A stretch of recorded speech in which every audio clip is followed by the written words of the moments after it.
In this episode of Lightning in a Bottle, we capture powerful positioning as Duncan speaks to the team of internal coaches at Pareto Systems.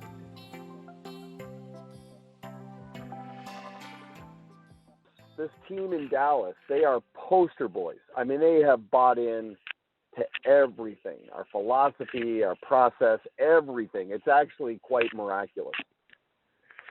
And they have just gone through the process of acquiring their first business.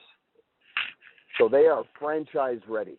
And of course, this initial acquisition is a real validation as a proof of concept because it's going to help them take it from theory to reality. But here's what's really amazing. The advisor who's retiring, and it's a very gradual exit. He's leaving in about a year. But what's amazing is two things, actually. From a rules of engagement perspective, the acquiring advisor has said to the advisor that's exiting, you have to become our client. And you have to go through our fit process. You have to go through our onboarding process so you can understand what our clients are going to experience. And the advisor actually said to him, he said, you pay us what you want. Okay, if you want to pay us nothing, that's okay. But from a credibility perspective, as we start adopting your clients into our enterprise, they're all part of your community now. And you think about all your existing relationships, strategic partners, and people in the community, we want you to have immense credibility because you understand how we conduct ourselves. That's pretty powerful.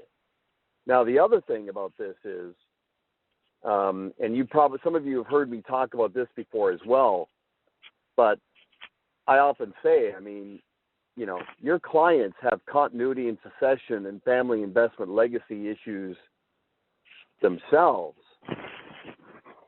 The best advisor to address those is an advisor who has addressed their own continuity and succession and family investment legacy issues in real time.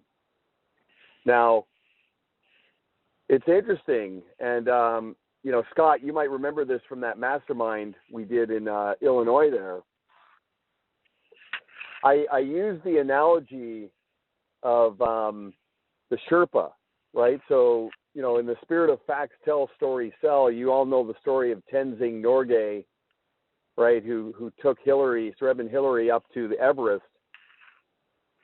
And, the metaphor, of course, is that most clients, like the millionaire next door, the first generation self-made affluent client whose money makes more money than they do, eventually gets there. That's first generation. The point is, when somebody achieves financial independence and maybe even goes so far as to get into a liquidity event and they actually sell their business, it's not unlike climbing Everest.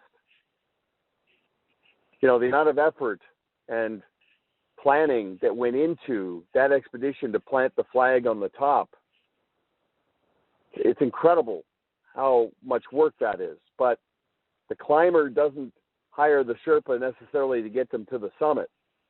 The Sherpa is there to get them back down.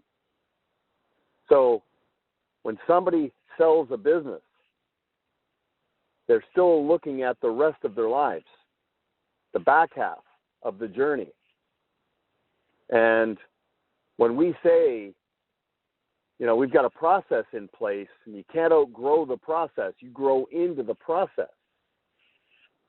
Part of the process is dealing with the realities of when first generation earned money becomes second generation found money.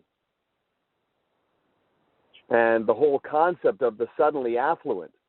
And I'll tell you something, this one statement here, this stops people in their tracks. Right here. Because I say, I say, I don't know about you, but I'm a dad. And part of being a dad is making sure you find that balance between protecting your kids, but not depriving them of the experiential, right? The ability to overcome adversity on their own. And that fine distinction between privilege and entitlement. So the statement is, privilege is being born on third base. Entitlement is thinking you hit a triple. So with my kids, I constantly reinforce the fact that they were born on third base. But I want them to appreciate that and have humility and gratitude and appreciation and not get faked out. So it does not become this sort of entitlement reality. So anyway, most financial advisors have the ability to support what I just described, but they haven't given it a placeholder. It's just a sort of a good intention.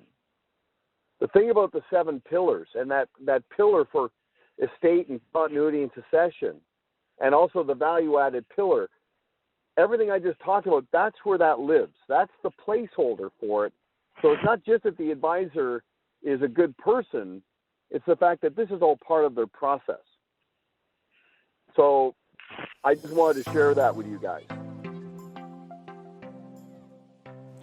Thanks for listening. If you have ever considered becoming a practice management coach and want to learn more about becoming Pareto certified, visit ParetoCoachesNetwork.com.